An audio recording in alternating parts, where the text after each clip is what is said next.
All right. Hello, everyone. Welcome into the first edition of the Wolverine.com postgame show here on the Wolverine. I am Anthony Broome, of course, one of the staff writers over at the site. You guys know me from the podcast throughout the week, and we were doing these postgame shows last year. One of an update really quick before we get going here. Ryan Van Bergen will normally join me on these. We may be able to get him in later on in this show. Ryan was at the game today. So in order for him to get on here and make it on in time, we're trying to go as live as quickly as we can. And just some logistical stuff didn't work out. So Ryan might be here a little later on, but for now it's me, and you guys will be my second co-host, so to speak, in terms of getting the questions in. Definitely shoot a like on the video and all that stuff. So real quick, while it's me here, we're just going to go through kind of the box score. Michigan, there will be things we talk about offensively in terms of what we need to see improve, namely the quarterback position. We'll get into that soon enough. But for a season opener, this was about as clean as it gets. They didn't turn over the football. They did have the one interception overturned when Cade McNamara threw behind Eric All, who, shout out to Eric All, had his son was born today, 7:30 this morning. So congrats to him. I'm sure he did not sleep.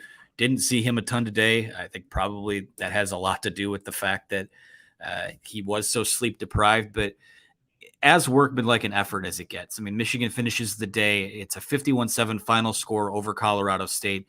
Michigan finishes the day with 440 yards of total offense, 234 on the ground, 206 through the air.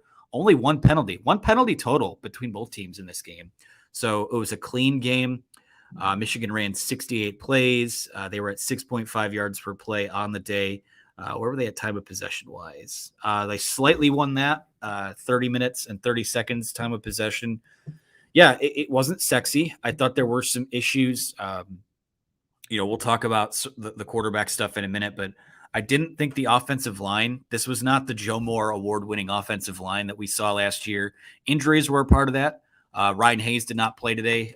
Radio said that it was precautionary. He was in street clothes on the sideline. I think he'll be back next week or whenever they need him. Honestly, we know these next couple opponents are kind of cannon fodder for the Wolverines. So whoever they need to rest, I think they can win any of these games pretty comfortably. So that was a big one. His replacement was Carson Barnhart, who also went down with an injury, limped to the locker room. Didn't see much of him after that, if at all. Trevor Keegan kicked over to left tackle. Sophomore Giovanni El Hadi moved in at left guard.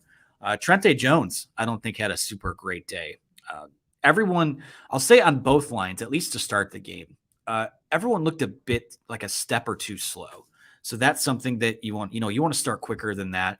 Again, it's the first game, Colorado State, which I actually thought would provide somewhat of a challenge for Michigan's defense, given the fact that they run the air raid, given the fact that they want to toss the ball around the field a bit. And Michigan, a lot of those sacks they had today, 7 sacks on the day, 11 tackles for loss. Those were coverage sacks. Those guys on the back end held up really well. Quiet day for Jamon Green, but that's a good thing when you're a cornerback, I should say. DJ Turner had the fumble return for a touchdown. A couple turnovers forced today. That was another big emphasis for the Wolverines heading into this offseason. So, yeah, overall, like I said, a pretty workmanlike effort, both sides of the ball. Again, feel free. Hutch, our producer, is here with us as well.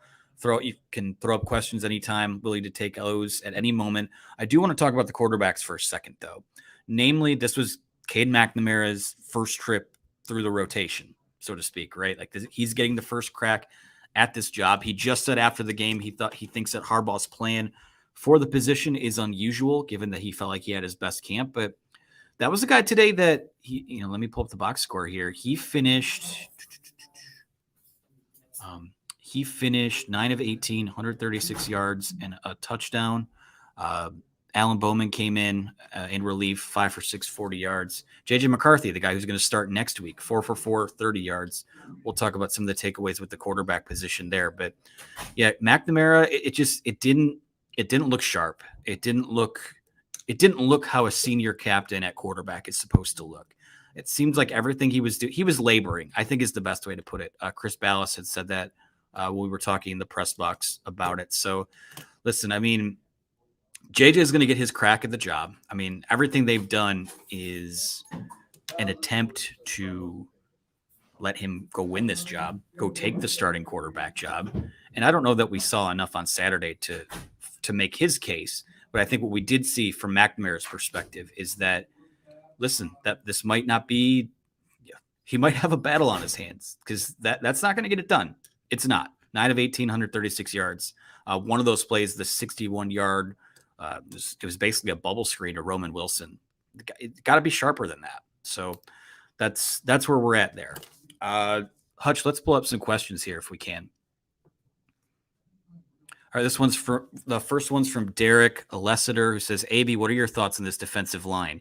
I'm impressed. Mozzie was double and triple team most of the game. When he wasn't, he got good penetration. Thought Moore and Anoma are the real deal. All of those things are true. I thought that Mozzie looked every bit the player that we thought Mozzie Smith would be, based on making being the top guy on Bruce Feldman's freaks list, being a guy who had one of the stronger off seasons of any Michigan player. I was most impressed today with Braden McGregor, someone who I think was actually a little more disruptive than the box score would even indicate here. Let me see if I can pull up what he had. This is what happens when you do it live and you're on your own. Regardless, I mean, as a unit, 7 sacks on the day. I thought Braden McGregor was, to me, the most consistently impressive. I mean, Eyabi Anoma comes in, sack on his first snap of the game. Derek Moore looks the part. I mean, that's a guy that's a true freshman, but Jim Harbaugh said he's going to play when he finds that snap to snap consistently. He's going to be a guy that gets on the field for this team a lot. And I think the biggest takeaway is that, Jim Harbaugh has all season hyped this up as a no-start defense. And what I saw was a bunch of guys making plays all over the field. I mean, secondary holding up in coverage. I saw, the linebackers fitting the run mostly pretty well. Junior Colson had a good day, 10 total tackles. Jalen Harrell had a good day. Mozzie had a good day. Mike Morris, again, the production wasn't quite there. 3 tackles, but 2 tackles for loss. He had the forced fumble. So, yeah, the production was there. But that was it. Just there are guys everywhere making plays right now. And at one point, I think they had maybe 8 guys that they rotated in, either on the defensive line or at the edge rusher spots. Rayshawn Benny played well. Mason Graham, I mean, his bull rush as a true freshman, he is developed beyond his years at the moment. Just really impressive stuff across the board. I mean, those guys, all of it's taken with a grain of salt because anything that happens inside the vacuum of a game, like we can extrapolate and make these big takeaways out of them. But it is one game. Colorado State is a program that had, I believe when I did the deep dive on them this week, they lost 7 guys from last year's roster that had starting experience on the offensive line. A lot of transfers. I mean, there's I think 25 guys that came over from Nevada with Jay Norvell. So, but this is what it's supposed to look like when you have the advantage from a talent perspective on each side of the ball, like Michigan did. It's supposed to look this way. So when people say, "Oh, well, it was just Colorado State," you dominated today. So check mark there. You passed that test from a defensive perspective. They did bring pressure from a lot of different areas. They did mix up their looks. If this is the bar that this defense has set, and there's nowhere to go but up from here, this is going to be one of the best defenses in college football. I have no doubt about that. So really impressive stuff from those guys today. Again, it's hard to even, at some point, Chris, Clayton, and myself will have to sit down and do game balls. I don't know who you give it to on defense. I mean, everyone made a play today.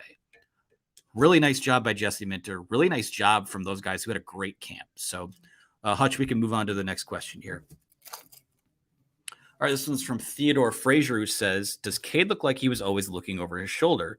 He didn't look confident. And on the flip side, JJ exudes confidence and moxie when he's on the field.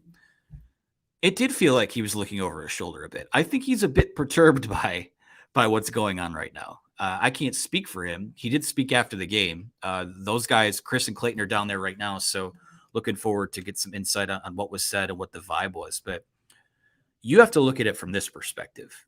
Cade McNamara on 2 Thursdays ago, or I'm sorry, math is hard, 9 days ago, was voted a captain by his Michigan teammates. 7 days ago, his head coach drops a podcast at 6 o'clock on a Saturday that says no determination has been made on the starting quarterback. Each of these guys will start, Cade will start today. JJ starts next week. They'll figure it out in week 3. I get it. I mean, there's a human element to that. I know we expect athletes to be robots, but it's one of those things too where, like, in camp, Cade McNamara has done nothing to lose the job in camp. Like, I want to make that very clear. Like, things operated well in the spring with him, in fall camp with him.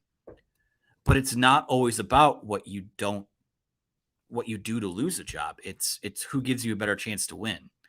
In this game on Saturday, what I saw was that when JJ McCarthy's on the field, so this scoring drive where his second and third snap of the game, he got the one snap in the first half.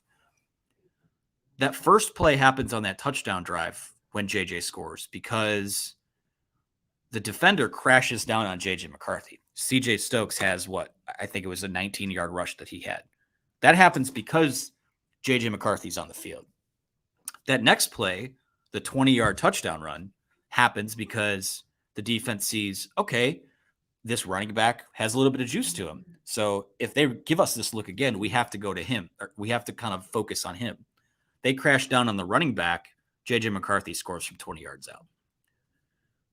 Regardless of what was done last year, regardless of who's a senior, who deserves it, whatever you want to call it, that's an element that Cade McNamara does not bring to the field. And you see it, like, even on the throws to the sideline. If Cade's making a short pass out to the numbers on the field, the ball just doesn't get there super fast. And when I see JJ make that throw, that ball's there. It gets there. So it's something similar to where, I think the biggest thing holding JJ back right now is the snap-to-snap consistency. And I think that's where he really came on in the last week or so of camp and why we're in this situation today. So, again, we'll see what happens next week. You can come in and be dangerous as a change of pace, but when you're the guy, and mind you, when there were meaningful snaps in this game Saturday, Cade played almost every single snap. I expect that same treatment next week for JJ McCarthy. And if he shows out and you have a decision to make in week 3, you've got another kind of soft team to get reps against, it's going to play itself out on the field. You guys watch the games. You know what you saw today. So it's no disrespect to the guy last year, but senior captain's got to be better than that if you want to hold on to a job. That's the type of program that Jim Harbaugh's built. So that's where I have it right now. We can take another question here. This one's from David Mays. He says, what do you think are the top areas of improvement for Michigan? I think defensively, they got pushed around up front a little bit early on. Like I said, the defensive linemen looked a step too slow at times. I don't have a lot of notes for defense. I mean, those guys you play fast, you play hard, they tackle extremely well. I was impressed with that. And defense is always usually ahead of offense this time of year, but I saw when we've talked to coaches in training camp and they've told us that they think that this group has a chance to be better than last year. I saw that on the field Saturday. So do they have Aiden Hutchinson? Do they have a player who could be the number 2 overall pick in the draft? No, most years they don't, right? Like, that's not a hot take. But I saw guys making plays all over the field, and I don't have a lot of concerns there. Offensively, I'm not going to throw a ton of concern on the passing game. The wide receivers, pass catchers didn't seem all that dialed in today. I had 2 drops for Cornelius Johnson. Ronnie Bell had a drop that was uncharacteristic. The offensive line was just kind of blasé. The game plan was just kind of blasé. No concerns, really. More just questions. Like I said before, anything good or bad that happens in the vacuum of one game, we could pull that apart and find out what happened. But only way you know if it's a concern or not is if it happens next week. So that would be where I have it, David, on both sides of the ball. Let's go to Corey Ward. I like this question. If JJ can do the underappreciated things that Cade does well, not taking sacks and making the safe plays, then watch out. Yeah, I think you're totally right. I mean, that's the snap to snap consistency thing that we're talking about. Quarterback play is much more than can you throw the ball 70 yards down the field? Can you throw the ball, on a rope, at any level of the field, make all the throws? And that's a big part of it, obviously. But, there's a between the ears and a poise part of it too. Not taking the sacks, being able to feel out a pass rush. There was the one run from JJ where he goes to slide, but man, he's going to get himself hurt if he's got to learn to protect himself and protect the ball a little bit better. But again, the talent is obvious. If it starts to become even, like no objective person could argue that JJ isn't more purely talented than Cade. The thing that separates is, do you take care of the football? Are you consistent? Do you lead scoring drives? That's where this battle will be won. And they put up a lot of points on Saturday, 51 points. But yeah, not good enough from Cade McNamara. So watch out. Yeah, for sure. I mean, week 2, the other guy's going to get a start. So we can go to Theodore. How about we go to Theodore Frazier here? There we go. This looks like an Alex Smith, Colin Kaepernick situation. I said I wasn't going to spend a half hour on the quarterback battle, but looks like we might be heading that way. Alex is the steady QB, but Colin gives you the higher ceiling to win, in my opinion.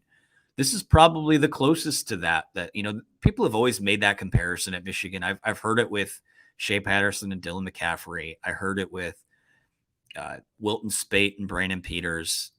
This is the closest thing to that. Now, JJ isn't like as physically, like Kaepernick in his prime was cut like a Greek god. So you didn't worry about the wear and tear or taking a big hit. JJ McCarthy's a little more lanky. He is a sophomore.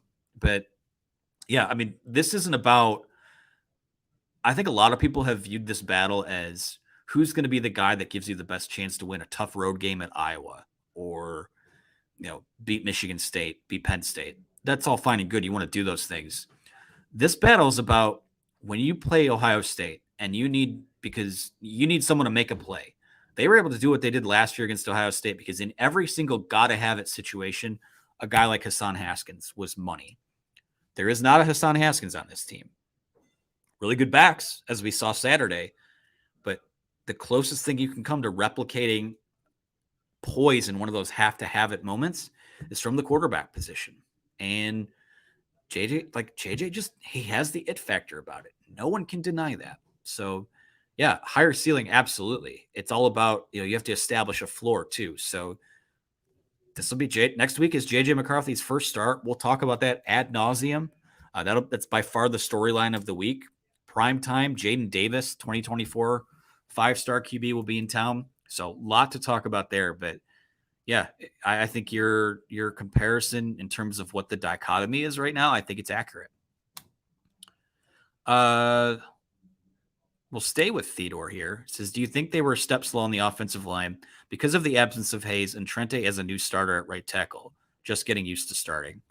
I think so. I don't know at what point this week it became clear that Hayes wasn't playing. Trente won the job pretty easily in the spring, and Carson Barnhart had a good offseason too, but Trente Jones was that good. I was surprised that they all looked a step slower because a big storyline with the offensive line was the fact that they all came into camp like more athletic than they were last year. Trevor Keegan lost 40 pounds. It's enough for him to apparently kick over to left tackle, which that was hit or miss too, but he's never been a tackle at Michigan. They've always repped him at guard. So I think part of it's just first game jitters, live bullets for the first time. It's a little bit different. It is. It just is. And I thought the unit as a whole, especially early in the game, we're going to get really nerdy here. I think the pad level was a little high. They weren't quite getting the push they needed. Everything was just flat early on. Cade was flat. The offensive line was flat. The wide receivers, I mean, I hyped up Cornelius Johnson is a guy who could have a big game. Ronnie Bell being back is a huge shot of adrenaline for this group, but I don't know. Maybe it was the heat too. I mean, it was 90 degrees just in general today, let alone it's probably another 20, 30 degrees hotter on the field. So it was a bit of a slog down there. But yeah, I think the heat, I think first game jitters, I think all of it has something to do with it. So we can move on to another question here. Derek Lessiter asks, what does JJ's stat line or game need to look like next week for Harbaugh to have no other choice than to roll with number 9? That's a good question because Hawaii is even worse than Colorado State is. I actually think that this Colorado State team is, when they go play Mountain West games, I think they might kind of be good because half their roster came from Nevada. Hawaii,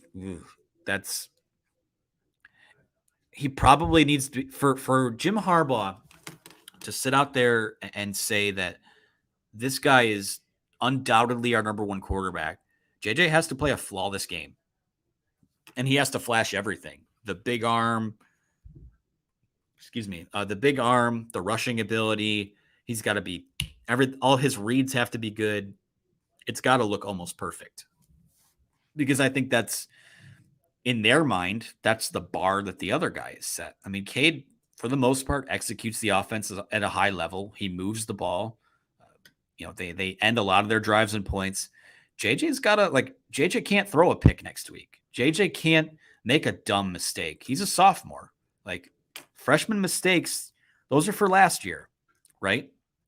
So I really do think if you want to force your coaching staff's hand, you start hot, you stay consistent, and enough for them to go, you know what? UConn week, JJ, that's you. Need you for UConn. See what happens with UConn. And because here's the other thing too, is that week 3 hasn't been set as like the hard cutoff on this quarterback battle. They've said they'll extend it all season if they have to. I don't buy that. I think by Iowa, they will have someone kind of settled in and figured out. So yeah, my question is Cade McNamara even going to play next week? I mean, what do we learn from him coming in the third quarter against Hawaii? Maybe it's a poise thing, maybe a leadership thing. I think a lot of that, it's no secret that both of these guys have multiple years of eligibility remaining, and they're kind of throwing the kitchen sink at both of them. I mean, from a mental standpoint, from a physical standpoint, yeah, we'll see. I don't know. I don't know what it needs to look like. I think we'll know it if we see it, though. We'll go to more from Derek. And guys, thank you, of course, for joining. Be sure to leave a like on the video below. Get your questions in. I mean, we'll be here over the next, maybe 15, 20 minutes or so, chatting with you guys as we wrap up a 51-7 win in the season opener. Pretty thoroughly dominant win from Michigan across the board. I think it speaks volumes, too, that on a day where their offense doesn't look very good, they can still kind of sleepwalk themselves into a blowout win. This wasn't if I had to rate this from a team perspective, I mean, defense gets an A for sure. Offense probably gets like a C+, B-. Team effort wise, probably a B+. They could play a lot better than this. So we could back up that Derek question. Do you see Cornelius getting overtaken on the depth chart by one of the younger guys, i.e. Andrell Anthony, Darius Clemens, etc.? It's a little early for that. I think their top 3 right now is pretty well set with Ronnie, with Cornelius Johnson, and with Roman Wilson, who, I mean, that's a guy who your offense is it's a lot easier to call an offense or call a bubble screen when you have a guy that's that fast. I think he kind of gets lost in the shuffle a bit. He was someone who has like track star speed going back to high school. You saw that on the 61-yard that screen pass that he had for a touchdown. That guy, I mean, talk about players surging. He's definitely in that category. I don't know that Cornelius. I don't think he's in trouble of getting passed by anyone. But listen, I mean, again, everything that happens today, it's he's got to have a good week of practice now. He's got to have a good game next week. I didn't see enough from anyone else to suggest that a benching might be in order for anyone. So, Yeah, we'll see. It could happen. They have a lot of guys there, but right now I think that top three is pretty well set. Back to Theodore Frazier. AB, I like what I saw in the offensive game plan. If this is going to be the splits for the season this year, it's a change from recent Harbaugh teams. We ran the ball 40 times, passed for 28. Yeah. Here's something that gets lost when we talk about offensive balance is that I think you can probably bank on Michigan throwing 25 to 30 times a game this year. That ratio gets kind of pushed in a different direction. Like when you jump on a team early and you're closing games out late, the rushing totals are going to go up. So it's more about, I look for more things situationally, right? Like it's less about, oh, they ran the ball 40 times. Well, there was one drive where they only ran the ball and then, didn't throw a ton to end the game. So, but yeah, I think, Michigan and a Jim Harbaugh team is inherently always going to be, they're going to be physical at the line of scrimmage. They're going to run the football because they know that they can with the guys that can get the push that they think they have. But yeah, when you have a group of tight ends that are as good as theirs, a group of wide receivers that are as deep as theirs, two backs who can catch the ball, yeah, you have to utilize the talent you have on the roster, and they have it. I mean, they have it everywhere. But last year's offense was built around the run game because you had Blake Corum and Hassan Haskins, who was here today, by the way. Now you still have two really good backs, but you've got a lot of good pass catchers too. So yeah, whatever. I think you can zig when another team zags. I think if someone wants to load the box to stop the run, you have options on the outside. When if your wide receivers show out and your defense has to drop more guys into coverage, they can hammer you a little bit. And I still think this offensive line will be one of the better ones in college football. I think today will be an outlier. When you're as good as I think they can be, you can kind of dictate the terms too.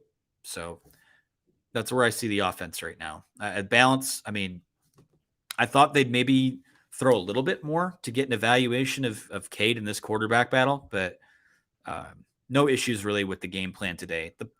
The plays were kind of vanilla, but that's you're not rolling the Ohio State game plan out for Colorado State. You're just not. So, David Mays, do you think they will call some drop back pass plays for JJ next week? Seems like it's always read option. I mean, if he's getting extended run, they're gonna have to put him through everything. I mean, I want him taking snaps under center.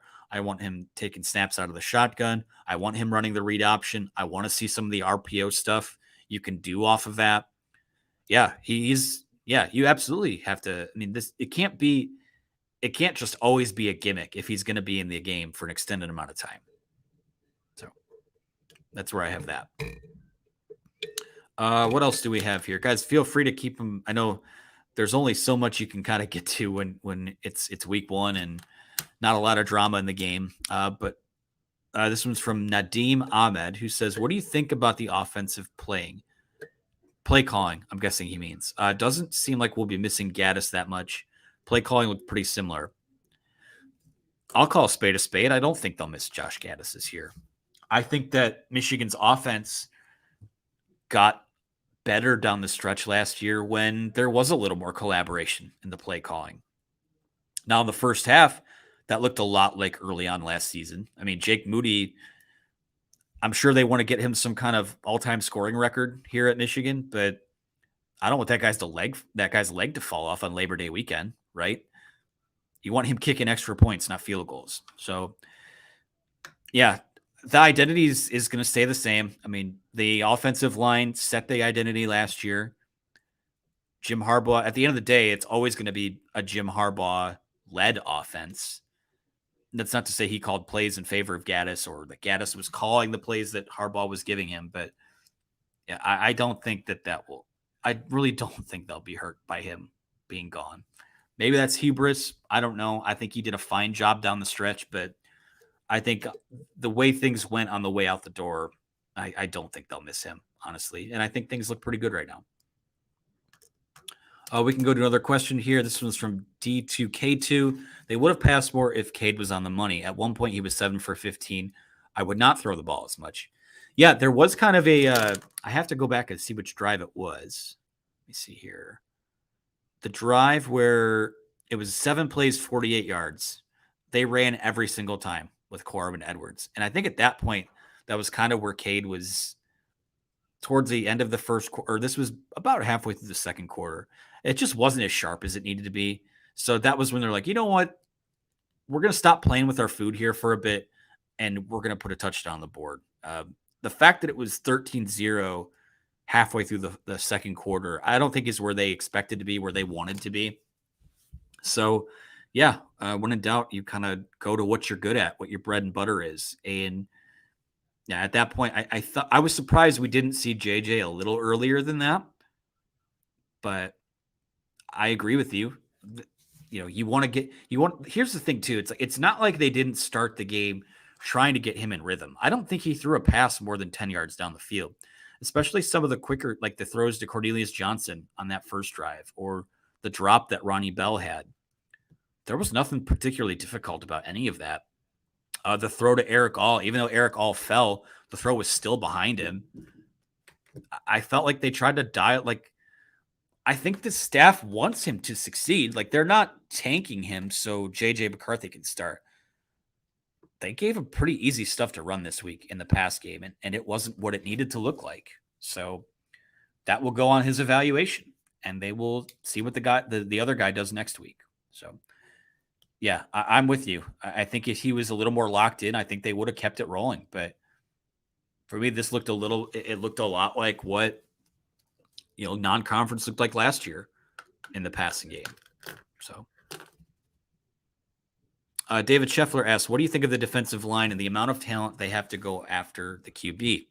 I was impressed by it. Like I said, I think I tweeted this out that Braden McGregor to me was the biggest eye-opening performance. And I said this week, I did a position group to watch this week on the Wolverine.com. I said, I want to see the edge guys and how they perform because someone has to emerge. And as it turns out, just about everyone flashed something. I have to go back and check, I'll watch the game again and go back and check, kind of see who flashed. But outside of Taylor Upshaw, I was pretty impressed with everyone, honestly. Braden McGregor looks like a guy. Derek Moore looks the part. Iabe Anoma, my God, is that guy ever fast?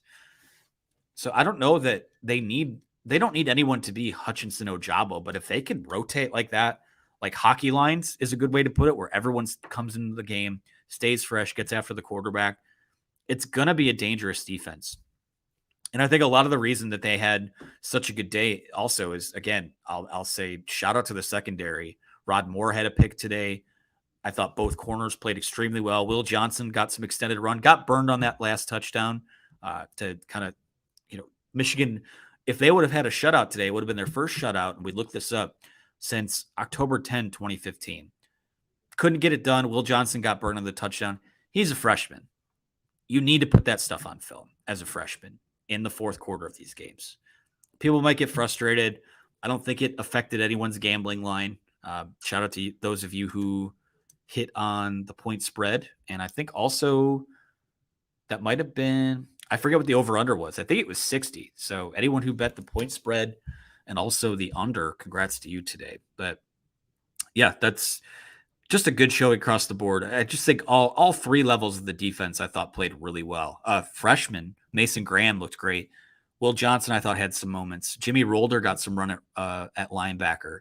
Just it's good to see those guys ready to play as early as they are. So we'll go to another question here. Back to Theodore Frazier, who asks, now that we have a very talented wide receiver room, do you think we run more play action plays this season, similar to how the season when we had Jake Rudock? Yeah, when you can run the ball like Michigan does, it does set up play action. It sets up RPO. It sets up all those things. So yeah, I would expect to see that. Didn't see a ton of it today. Again, everything was very safe from the offensive play calling's perspective with McNamara out there. Yeah, I don't know what we'll see because they didn't show us a lot today. So we'll go for another 10 minutes or so here. I'm seeing if maybe we can get Van Bergen on for a few minutes. He just got home. So we can bring up another question while I'm doing this here. Derek Lessiter says, AB, it's Yost Ghost 88 from the fort. Hello, Yost Ghost. It's good to hear from you. With your silky smooth voice and no BS takes, do you see yourself doing Michigan replay show one day and becoming the next Jim Brandstatter? Because I could. Well, first off, that's very kind of you. I appreciate you saying that. Dabbled in a little bit of play-by-play when I was in college at Central Michigan. Fire Up Chips, covered the spread the other night. I don't have any interest in play-by-play, honestly. It's so hard. I mean, I do enough deep diving in the current role I have. I don't know that. I think my days of studying like I did for final exams at CMU are kind of past me, but that's very kind of you to say. Thank you. That's awesome. So, Hutch, what else we got? We probably got time for another 10 minutes or so here. So feel free, you guys, to get more questions in. I'm going to see if I can get Ryan on here soon. So let me text him back now. All right, that's from Logan S.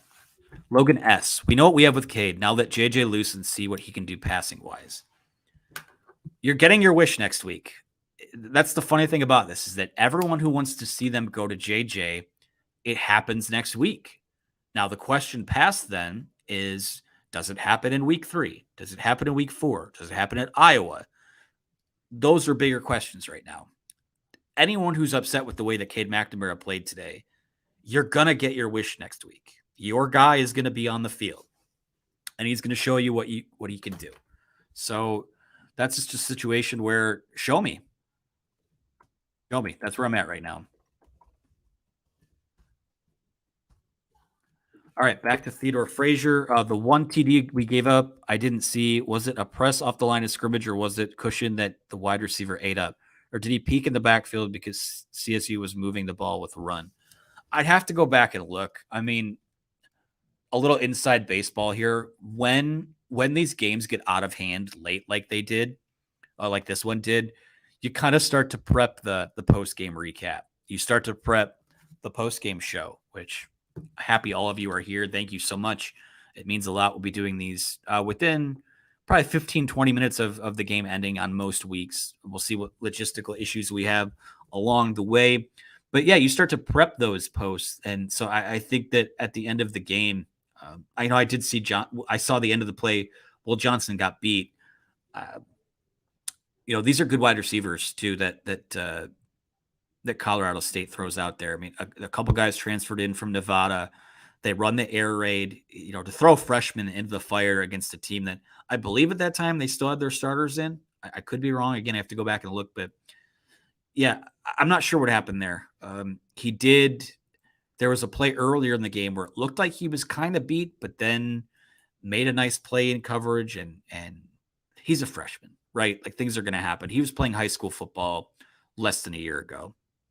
He's going to be pretty special, and I wouldn't be surprised to see him, again, no disrespect to Jamon Green, but I wouldn't be surprised to see Will Johnson as a starter by the end of the season. I wouldn't. I think he's that good. He has that potential. Derek asks, how stoked are you with the 1-2 punch of Corum and Edwards? Very.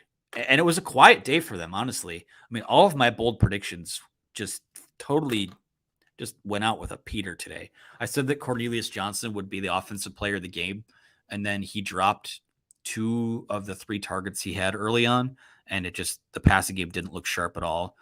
By the way, I believe the final count was 15 guys finished with a reception. Nobody had more than 2.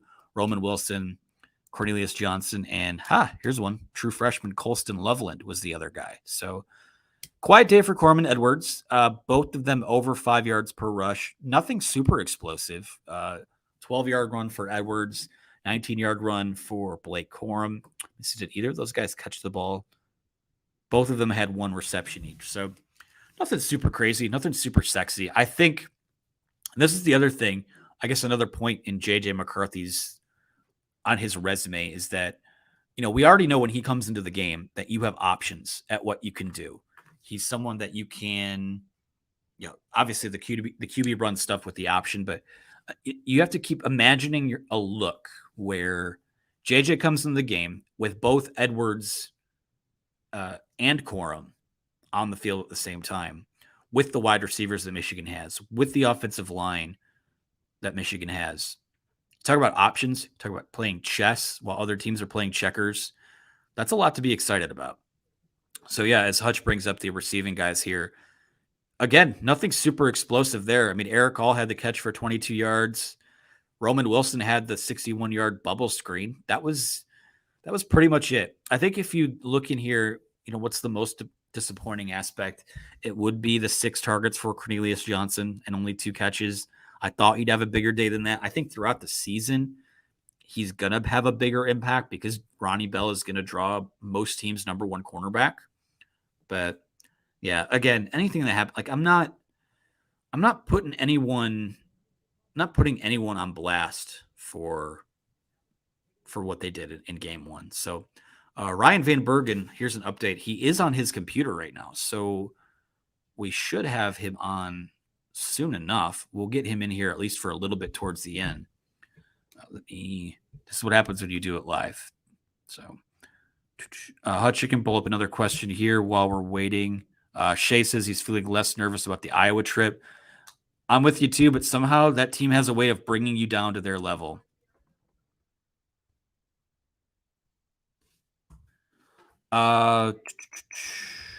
Logan S. We have so many good receivers, but it feels like we always waste them by not throwing enough. Again, I think we talked about this a little bit earlier. If they were a little sharper early on in the game, I think you would have seen more of it. But even the wide receivers today, they just didn't. I don't want to say they played poorly, but no one really played well, super well, like in terms of pass catchers. And everyone got a little bit extra jolt when JJ came into the game, but I don't know, everything was just so blah early on. It was kind of disheartening, honestly, but I don't think it will be a huge issue. Joey Shell says, do you think Michigan has a top 3 defense? Ooh, that's tough. There are 130 FBS teams. So whatever the math is with that, as Ryan Van Bergen is in the queue, let's just bring him in. Hutch, can we get him in here? Ryan. What's up, man? Not much. Just we can't hear you. No audio. This is what happens when we do things live around these parts. We do have Ryan Van Bergen here, former Michigan defensive lineman. Just got home from the big house. Waiting to see if we can get him on audio here. While Ryan does that, I mean, I'll answer Joey's question. Do I think they have a top 3 defense? It's tough to say. I mean, that was an elite performance against a bad team. So it could happen. I said I see what the coaches see when they talk about having a unit that could potentially be better than last year. So do we have Ryan yet? I don't know if my audio is coming through or not. Can we hear him? I'm not a good. Are you there? Someone can hear me. There we go. We're on. What's up, man? We're still. It's week 1 for all of us here. How you doing? It's good to hear from you. I'm good. I was on the sideline sweating it out for that one. So what, about 130 degrees down there? Oh my gosh! I don't want to embellish and say it's the hottest it's ever been, but I don't recall being that hot down on the field. But that's what held me up, and I don't have the mic or the stuff going, but I'm here. Yeah. I'm in the nursery, and I'm excited about what I saw. Some things that want to clean up, obviously, but a lot of good things. Defense looked good. Team looks fast. Team looks physical. When you're up close, they're definitely physically advantaged over the guys from Colorado State. Well, first off, so what was the connection to be on the field? How did that work out for you? So I've got a member at the gym that's on the board of regents, and he's always looking to help us out if we wanted to go to a game or something like that. And then so we brought some of our staff down to the field and watched the game from there. It was pretty cool. But we train him, his family. He's got some kids that are in sports. So it's always good to be networked. Is that the closest you've been to a live game since you played? Yeah, absolutely. Mm-hmm. So what was that like then? It was exciting. It's just the speed is what gets you. I'm sure everybody says that it's a cliche thing to say, but when you are 15 feet away from Blake Corum scoring that second touchdown in the corner of the end zone. The speed that the linemen are playing with, I just feel like the game continues to get faster and faster. I was actually talking with Steve Schilling, an old teammate of mine that I was with on the sideline, and we just said it's just crazy. I mean, the edge, when Brandon Graham ran a 4.5 40, that was amazing. We have a defensive end that runs a 4.5. But now you look at it like Winovich was on the sideline, like Winovich, Uche, Kwity Paye, all these guys have been 4.5, 4.6 guys on the edge, and they just keep coming in. And the game just seems like at all positions, the size is the same. They all move much faster is what it seems like. Well, I mean, people have listened to me talk here for 45 minutes. So I guess I just want to hear some of your takeaways from the game. I mean, defensively, we've heard coaches say this offseason that we thought they had a chance to be better than they were last season. And I can see it now. I see what they see in terms of just coming at you in a waves, especially with that pass rush.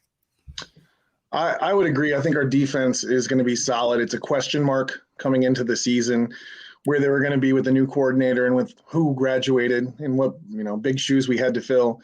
But I think from the back on down, we're very tight, which is kind of, I think, unique maybe to this team. I feel like our secondary is very solid, very sneaky, and very fast. And you got Rod Moore, who played so much as a true freshman. That's the captain, I think, back there, kind of adjusting everything. And when you got 3-4 guys that can play great coverage and you let the other 7 do what they want to do, you're going to be a dangerous team. I think Mozzie Smith demands a double, which let Junior Colson roam and do what he wants to do. We played fast. There were some assignment errors here and there, which you're going to have. But as far as the bodies and the physical capacity that these guys have, and if they can play cohesively as an 11-man unit, they're going to be dangerous. I think I was thinking about the Big Ten, and I was watching Michigan State yesterday, watching Purdue, watching Penn State.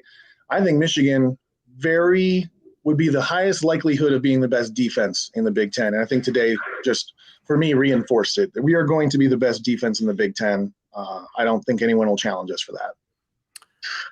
Obviously, a lot of guys got to the quarterback, 7 sacks, 11 tackles for loss on the day. Was there a pass rusher or 2 in particular that, I mean, no one's going to come in and be a 1-to-1 replacement for Hutchinson and Ojabo, but were there 1 or 2 guys that really stood out the most to you? Yes, and I'm blanking on his name, number 8. Derek Moore.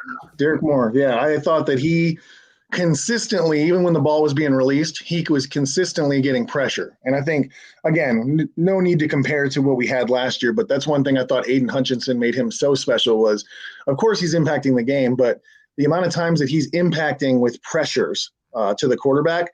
And I just thought number 8 was doing a great job getting off the ball consistently, winning in his one-on-ones consistently. Just seemed to be in the mix and be the one creating discomfort for the quarterback, especially on the down-the-field plays that they were looking for. So he stood out to me. And then Mozzie Smith, I think everybody's been talking about his development. There were some plays where I thought he made some big plays. There's also some plays where I'm thinking he could come off the ball better, this, that, the other thing. But his athletic potential, when he's going 100%, he is a difficult man to stop. Yeah, someone in the comments can correct me, but I believe that the broadcast said that he can do 20 reps of 355, the last that they tracked what he's doing. So the guy is an absolute freak. I'd be remiss if I didn't ask because, truth be told, it's been the topic that has probably taken up about 46 of the 48 minutes we've been live so far is the quarterback situation. And really just the offense in general. It seemed like it was just kind of flat across the board today. And even with that, you still find a way to, no disrespect to them, kind of sleepwalk your way into 44 points on that side of the ball. Just tell me some of the things you saw from those guys down there. Early we had some drops that shouldn't have been drops, that probably first game jitters, something like that, but that stalled our offense. I think we went 3 for 10 on third down conversions. That's kind of not the best. But I thought overall we were executing and maintaining an offense. I thought that our running game with running backs ran hard. I thought that offensive line play probably could have been a little bit better. I think that we didn't give those guys a ton of gaps. There's a lot of times they're making guys miss at the line of scrimmage or even behind the line of scrimmage. They are making a miss, but the fact that they're getting contacted that early is a little bit of a concern. I think when I was on the sideline, number 52, I think he was playing right tackle, starts with a B, but he was helped off the field on his own power. So I think we had some guys that we were plugging in on the offensive line. If I'm not mistaken, we might have already gone into this game with one lineman down. So I think our offensive line is kind of trying some different pieces really, really early, but thought we could get a little bit more push for those guys up front. Overall, it was a very clean, very conservative offensive effort, in my opinion. And, there's going to be more opening, but it's going to be a slow process. These first 5 games, I don't think you're going to see the entire playbook. It's going to be close to the vest and managing games, and we probably can expect to see some more of that as we go forward. Well, what would you expect next week then with JJ McCarthy getting a nod? He's going to get the week 2 start for this team at quarterback. Obviously, he comes right in and we see what he's able to do from a skill set perspective. But again, do you run the same? I mean, you inherently do some different things offensively because there are different things he's good at. But what do you expect? Like, what is the expectation now for? I mean, it's his turn in the rotation, so to speak, to use a baseball term. What do we need to see from him next week if he is going to be a guy that truly is pushing for this starting job?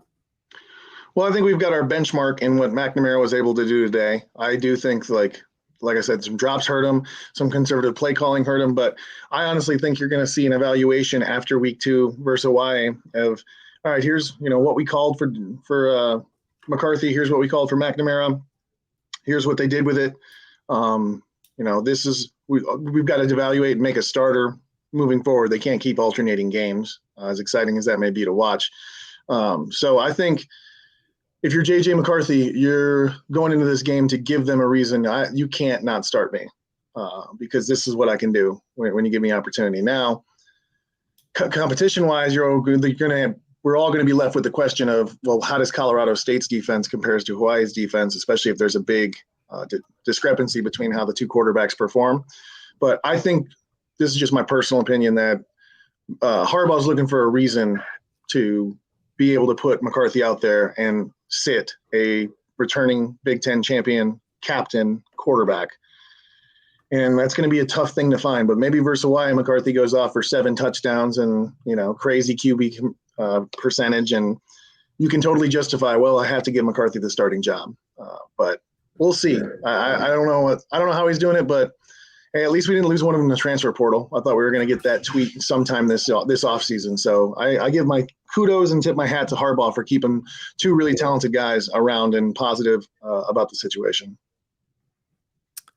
Any other takeaways from what you saw on the field today? We'll probably wrap up here in a few in an abbreviated edition today. Well, it's boring, but our special teams is solid. And that's something that I always think, like, it's so easy to glaze over and not be appreciative of it. Then you watch a team lose a game because, trouble with the snap, something like that. And our special teams had opportunities to execute. They did execute very well. They have been executing very well year in, year out. And to have consistency in your special teams is a big deal if you want to be a special team and championship caliber team. Special teams looks good. And then I just thought that the amount of athletes that we have on the field is exciting. I know you go into every season and you're worried about injuries and, are you deep enough here? Are you deep enough there? I feel like Michigan has a ton of depth all over the place this year. And that's only going to help as we get into the season and guys start going down. So I think we have the depth and I think we have the talent necessary to compete again for a championship. It'll take some work, but I think we can get there. Well, that will do it for us here. A quicker than usual episode here. We'll probably do most of these in the hour range coming up this season. I know all the great questions. Thank you. I mean, that'll keep us going throughout the year. So again, thank you everyone who is here. If you're watching this video live right now, feel free to subscribe to the channel, leave a like on the video. Obviously, if you want to go back and listen to it later on, it'll be in your podcast feeds. We're on Apple, Google, Spotify, pretty much anywhere you can get your shows. And if you're not, let us know. We'll see what we can do to get that up there. So Ryan, I appreciate your time. It was good to hear from you after you were on the field today. That's awesome. Probably good to get back down there after a while. So 51-7 winners over Colorado State. Michigan moves to 1-0. Next week, we have a night game. We'll have a night game episode. Game kicks off at 8 o'clock, so probably be somewhere in the 11:30 p.m. Eastern range that we wind up on the air. But that's when they play the game, and that's when we'll be here. So appreciate everyone for chiming in. Appreciate our producer, Hutch, on the back end, keeping things rolling for us. Thank you guys so much for watching and listening, and we'll talk to you again next week.